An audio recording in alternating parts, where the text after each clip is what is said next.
What's up, Giants fans, Hub watchers, YouTube and Rumble subscribers, Twitter and Instagram followers?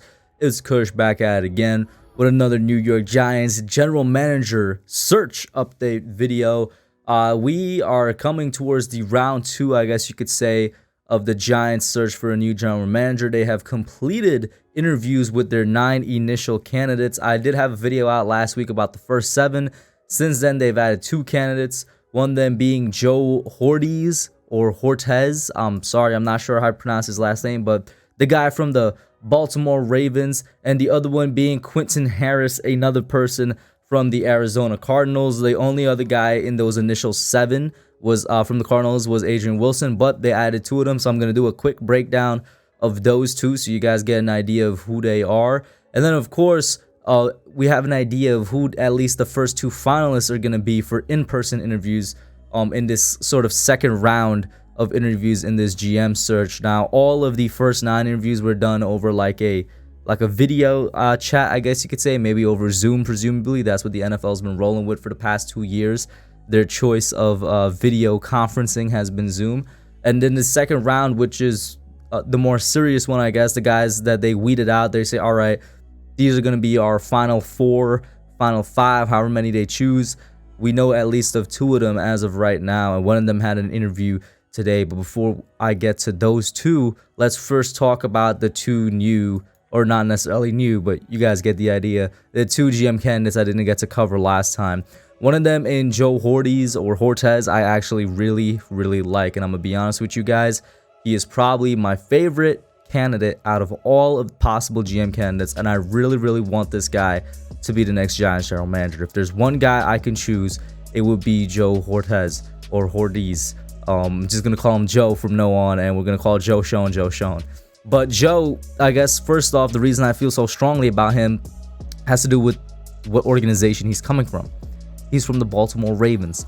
The Ravens have been some of the best drafters, if not the best drafters in the NFL over the course of not only the past 5 years, past 10 years, but you could argue up to past 20 years. And specifically when you look at the past 5 years, you know, they had Ozzie Newsome, who was once again one of the best drafters, one of the best general managers overall in the entire NFL. They had Ozzie Newsome. This guy, Joe, was directly hired or placed there by Ozzie Newsome. You know, the guys that were left in the front office, Ozzie either trained, so to speak, or hired or put them there. He kind of assembled the Ravens staff before he left, just like how he assembled the team in 2018. I believe 2018 was the last draft Ozzie did for the Ravens. You know, he left them in a pretty good shape. Franchise quarterback Lamar Jackson, great tight end, and Mark Andrews and whatnot. And since then, the Ravens have been doing a stellar job at drafting, not just picking out players that they know that they could develop well, such as, I'll use an example from this year, Odafe Owe, who was viewed consistently as like a second-round talent, a second-round edge rusher, not as a top edge rusher. And in his rookie year, he's one of the 3 best edge rushers out of all the rookies. It's him, it's Micah Parsons, obviously, and it's Azeez Ojulari, but nobody thought he would be that good. They're good at just scouting, evaluating talent, and knowing what they could do with them, how they could develop them, but are also really good at making the easy decisions, and I guess the common sense decisions that it seems the Giants haven't been making over the past couple years. For example, when a player just drops to them. Patrick Queen, I know Patrick Queen hasn't necessarily lived up to his hype, but he was the right pick there. They got him. You want to talk about building good depth for a team? The Ravens know how to build their team, not just off their first and second round picks, the picks that you're supposed to hit as a general manager in the front office, but they're consistently one of the best teams when it comes to using their middle round picks. In fact, there was a stat out there. I'll try and find it and put it up for you guys. The Ravens built their team mostly through the 4th round, the 3rd and the 4th round, where they have tens of picks in the 3rd and the 4th round, and that's where they get their depth. You look at their running game this year, which faced injury after injury after injury with their running back, and it still somehow was a very respectable running game in the NFL, better than the Giants, who really only faced about 1 or 2 injuries, at least in our running back core, and we couldn't really get a run game going until week 7. So, I mean, there's only so much I could rant and rave about the Ravens. You want to talk about their free agency decision as well. Even when they lose a player in free agency, it seems like they immediately replace him. There's a next guy up, or they immediately replace him in the draft. It's just one of the best well-managed teams in the league. And I got a read up here from Giants.com about Joe. Quickly going to give you guys a rundown from him. He's 46, completing his 24th season with the Baltimore Ravens, and third as director of player personnel. He works closely with George Coquinez, the team's other director of player personnel, to oversee all aspects of college and pro scouting for Baltimore. The pair serve general manager Eric DaCosta's chief personnel evaluators. He spent 10 seasons as the Ravens director of college scouting, was responsible for all aspects of the college process, coordinating the schedules and cross-checking the duties and areas of national scouts. He was also managed the team's draft preparation and evaluation and ranking process of hundreds of NFL draft eligible prospects. He's been with the Ravens since, I want to say, the year 2000 or 2001.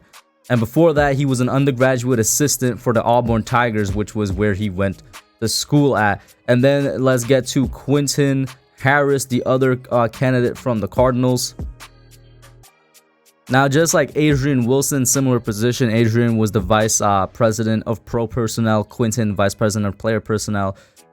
Quentin Harris is also a former player. There's a pattern here. It's only two, but there's a pattern here with the Arizona candidates. They're both former players. Like I said, for Adrian Wilson, this is somebody that could definitely bring a I've been there, I've done that type of mentality, type of outlook onto the team when it comes to building a team and scouting and whatnot.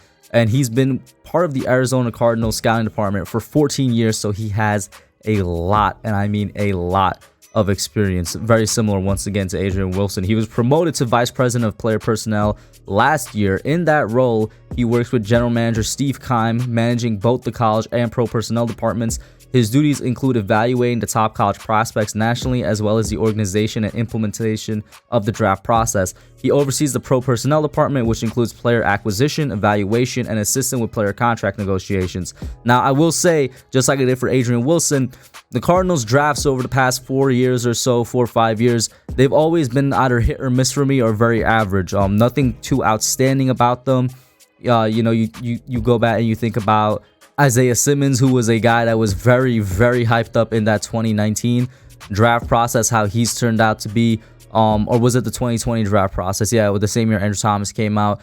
You go and you think about how they've built their depth. And when you think about Arizona, you don't necessarily think about their drafting as, in my opinion, you do about like their player acquisition, which is what Quentin Harris deals with. Specifically, their biggest player acquisition has been DeAndre Hopkins through trade with Houston, and certainly with that, they have an advantage there, and that's something that he could bring to the table.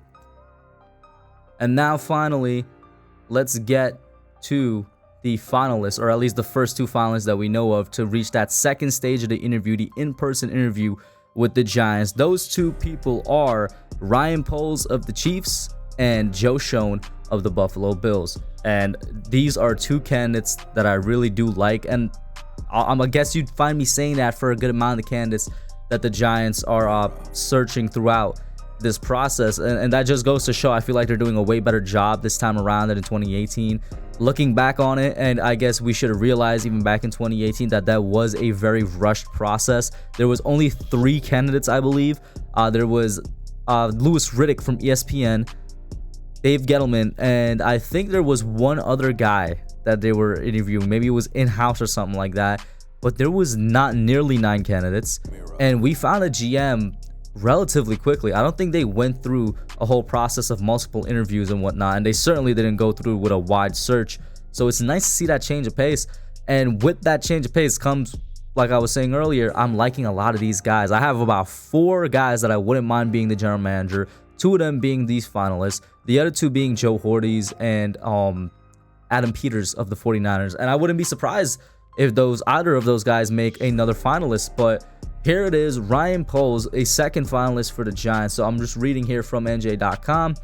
According to NFL Network, he will soon get an in-person interview, and the Bills' Joe Schoen is speaking to the Giants in person on Tuesday, which is today. So hopefully we could find out who else is going to be there. But the Giants do have a problem on their hands, guys, and that comes with they need to get these guys in the building as quickly as possible, because there's other teams that need GMs. There's other teams that need coaches as well, and we'll get to that when the coaching search get on. But there's other teams in the league looking at the same guys we're looking at. You look at Ryan Carthon, who we interviewed on Monday along with Adam Peters. They are also being looked at by other teams. those are the teams being the Bears, who just or not just, I think it's being rumored that they're gonna get rid of Matt Nagy, or was Matt Nagy already fired?